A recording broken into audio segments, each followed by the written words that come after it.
Hello बच्चों, welcome again to बायोलर्नर्स academy. मैं फैज़ अपने चैनल पे आपका फिर से वेलकम करता हूँ। बेटा, बहुत दिन से मैं कोई वीडियो नहीं डाल पा रहा था, उसके पीछे कुछ रीज़न्स थे। बट अभी सब कुछ सही है, तो हम लोग जहाँ से छोड़ते वहीं से आगे कंटिन्यू करेंगे। ठीक है, तो वीडियो शुरू करने से पहले आप लोग से रिक्वेस्ट है, चैनल पे नए हैं तो सब्सक्राइब कर लीजिएगा और वीडियो को शेयर कर दीजिएगा। वीडियो अच्छी लगे तो लाइक कर दीजिएगा। ठीक, तो आज हम लोग को जो पढ़ना है वो हम लोग शुरू करते हैं। अब देखिए, हम लोगों ने पिछली बार जहाँ तक पढ़ा था वो पढ़ा था प्यूबर्टी तक। ठीक, अब प्यूबर्टी के आगे कंटिन्यू करना है। ठीक है, तो प्यूबर्टी के बाद जो हम लोगों को पढ़ना है वो पढ़ना है मेल रिप्रोडक्टिव सिस्टम। उसके पहले बता दें, ये स्लाइड हमने ली है bankofbiology.com से। आप लोग यहाँ पर जाके क्लास 11th और 12th बायोलॉजी की सारी स्लाइड्स ले सकते हैं और अपनी स्टडी को आसान बना सकते हैं। ठीक, चलिए शुरू करते हैं। अब देखिए, ये जो मेल रिप्रोडक्टिव सिस्टम है, मेल रिप्रोडक्टिव सिस्टम को बेसिकली दो पार्ट में बांटा गया है। एक पार्ट है टेस्टिस, जिसको हम लोग प्राइमरी सेक्स ऑर्गन कह रहे हैं, यहाँ पर स्पर्म का प्रोडक्शन हो रहा है। और दूसरे जो पार्ट्स हैं वो है ग्लैंड्स, एक्सटर्नल जेनिटेलिया और एसेसरी डक्ट। ये जो एसेसरी डक्ट है, इनका बेसिकली जो काम है वो काम ये है कि यहाँ पर स्पर्म प्रोडक्शन हो रहा है। ठीक है, तो इस स्पर्म को यहाँ से यहाँ तक यूरेथ्रा तक लाना, ये लाने का काम कौन कर रहा है? एसेसरी डक्ट्स कर रही हैं। ठीक, फिर एसेसरी ग्लैंड्स क्या कर रही हैं? जब यहाँ से स्पर्म निकलता है तो उस स्पर्म के अंदर कुछ सिक्रीशंस ऐड करती हैं, जिसकी वजह से वो स्पर्म कहलाता है सीमेन। यानी कि सीमेन फॉर्मेशन का काम किसका है? एसेसरी ग्लैंड्स का है। और एक्सटर्नल जेनिटेलिया जो है, इसका जो वर्क होता है वो होता है इस पर सीमेन को ट्रांसफ़र करना फीमेल बॉडी में। ठीक है, तो इतनी चीज़ें हैं, दो पार्ट में डिवाइड किया है। चलिए आगे शुरू करते हैं। सबसे पहले जो शुरुआत होती है वो होती है पेयर टेस्टिस से। पेयर टेस्टिस की बात करें तो टेस्टिस ओवल शेप की होती हैं। आप लोग शेप देख सकते हैं कि ये ओवल शेप है। ठीक है, ओवल शेप की होती हैं, एब्डोमेन कैविटी के बाहर होती हैं, यानी कि बॉडी के बाहर निकली होती हैं। एक पाउच के अंदर होती हैं, उस पाउच को हम लोग कहते हैं स्क्रोटम। ठीक है, उस पाउच को क्या कहते हैं? स्क्रोटम कहते हैं। ठीक, अभी जो टेस्टिस है ये है प्राइमरी सेक्स ऑर्गन। क्यों? क्योंकि यहाँ पर स्पर्म का प्रोडक्शन होता है और टेस्टोस्टेरोन का प्रोडक्शन होता है। ठीक है, होता क्या है, स्टार्टिंग में तो ये बॉडी के अंदर ही बनती हैं, लेकिन 8th मंथ के बाद ये क्या होती हैं? ये डिसेंड करके नीचे आ जाती हैं, एब्डोमेन कैविटी के बाहर आ जाती हैं। ठीक है, जिस कैनाल के थ्रू बाहर आती हैं उसको हम लोग कहते हैं इंग्विनल कैनाल। क्या कहते हैं? इंग्विनल कैनाल कहते हैं। अब यहाँ पर एक क्वेश्चन ये आता है कि इनकी बॉडी को बाहर इनको क्यों रखा जाता है? बॉडी के अंदर भी रह सकती हैं। तो रीज़न ये होता है कि जो गैमीट फॉर्मेशन के लिए, यानी कि स्पर्म फॉर्मेशन के लिए जो टेम्परेचर चाहिए वो बॉडी के टेम्परेचर से 2 से 2.5 डिग्री सेल्सियस कम चाहिए।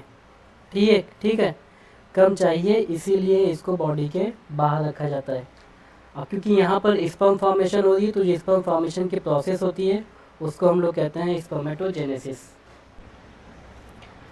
तो देखिए, हमें ये पता चल गया कि स्क्रोटम बाहर क्यों होता है।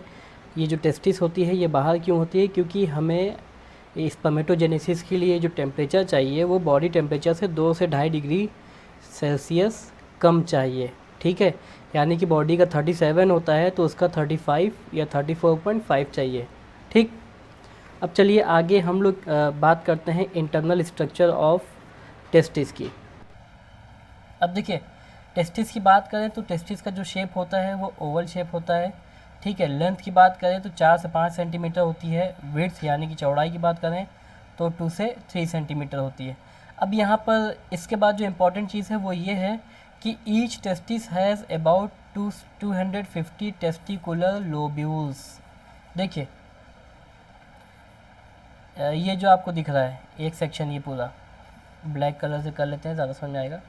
तो जो पूरा का पूरा एक सेक्शन है वो क्या है? वो एक लोब्यूल है। ठीक है, ये क्या है? ये एक लोब्यूल है। ऐसे ही ये दूसरा लोब्यूल है, ये तीसरा लोब्यूल है, ये चौथा लोब्यूल है, ये पांचवा लोब्यूल है। तो ऐसे टोटल कितने लोब्यूल्स होते हैं? 250। अब ये 250 लोब्यूल्स एक सिंगल टेस्टिस में है। अगर 2 टेस्टिस की बात करें तो अप्रॉक्सीमेटली कितने हो गए? 500 लोब्यूल्स हो गए। ठीक है, और हर एक लोब्यूल के अंदर एक ट्यूब होती है जिसको हम लोग कहते हैं सेमनीफेरस ट्यूब्यूल। क्या कहते हैं? Seminiferous tubule. वो ट्यूब्यूल बहुत क्वाइल्ड होती है, यहाँ पर आप देख सकते हैं। तो ये ऐसे क्वाइलिंग है, ऐसे ऐसे क्वाइलिंग है। तो हर एक लोब्यूल के अंदर कितनी है? 1 से 3 सेमनीफेरस ट्यूब्यूल होती हैं। ठीक है। अब ये जो सेमनीफेरस ट्यूब्यूल है, इन सेमनीफेरस ट्यूब्यूल के अंदर जो सेल्स होती हैं उसको हम लोग कहते हैं स्पर्मेटोजेनिक सेल। ठीक है, स्पर्मेटोजेनिक सेल, या उसी को हम लोग स्पर्मेटोगोनिया कहते हैं, या उसी को हम लोग मेल स्पर्म सेल कहते हैं। ठीक, यानी कि अगर ये आप डायग्राम देखें तो ये सेमनीफेरस ट्यूब्यूल का क्रॉस सेक्शन है।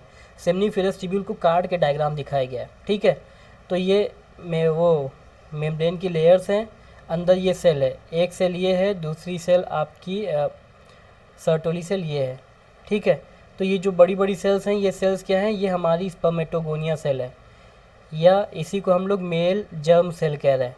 ठीक है, यही मेल जर्म सेल क्या करेंगी? आगे स्पर्म का फॉर्मेशन करेंगी। जो मेल जर्म सेल हैं वो जर्म सेल क्या करेंगी? स्पर्म का फॉर्मेशन करेंगी। और दूसरी जो सेल है सर्टोली सेल, ये सर्टोली सेल क्या करेगी? जब स्पर्म डेवलप होने लगेगा तो स्पर्म को प्रॉपर शेप देंगी और उसको डेवलप होने के लिए नरिशमेंट देंगी। ठीक है, जो स्पर्म डेवलप होने लगेगा उसको हम लोग कहेंगे स्पर्मेटोजोआ। तो स्पर्मेटोजोआ को क्या करेंगी? ये प्रॉपर नरिशमेंट देंगी ताकि वो प्रॉपरली डेवलप होकर के क्या बना ले? स्पर्म बना ले। ठीक, ये जो स्पर्मेटोगोनियम सेल्स हैं, ठीक है, इन सेल्स को ये क्या करेंगी? नरिशमेंट प्रोवाइड करती हैं। ठीक है, एक तो ये स्पर्मेटोगोनियम सेल्स को नरिशमेंट प्रोवाइड कर देंगी कि वो डेवलप होकर के स्पर्म बनाए। दूसरा, ये जो स्पर्मेटिड है, ये स्पर्मेटिड क्या होते हैं? सर्टोली सेल में धंसे रहते हैं। देख रहे हैं स्पर्मेटिड क्या है? सर्टोली सेल में धंसा हुआ है।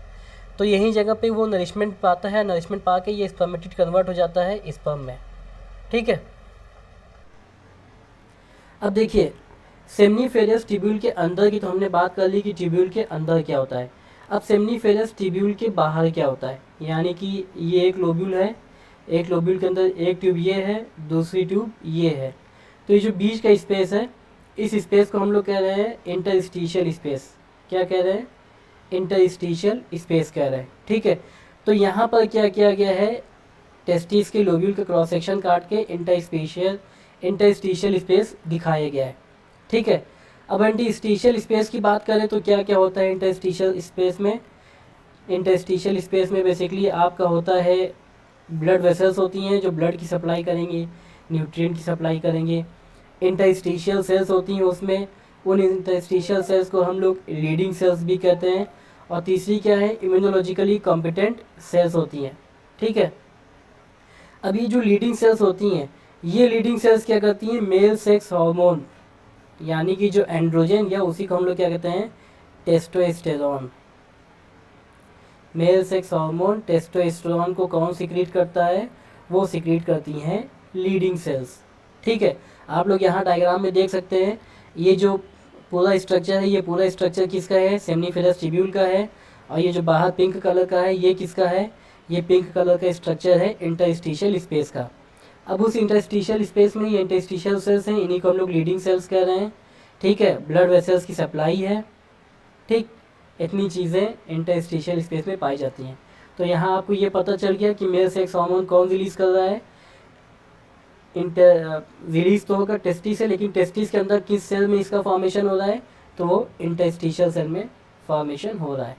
ठीक है, अब देखिए ये मेल रिप्रोडक्टिव सिस्टम हम लोग 2 वीडियो में पढ़ेंगे। पहला वीडियो ये हो गया, हम लोग ने टेस्टिस का स्ट्रक्चर जान लिया। अब अगले वीडियो में हम लोग जानेंगे कि कौन कौन सी डक्ट हैं, उनका क्या रोल है। ठीक है, वो हम लोग नेक्स्ट वीडियो में देखेंगे। वीडियो अच्छा लगा हो तो वीडियो लाइक ज़रूर करिएगा। थैंक्स।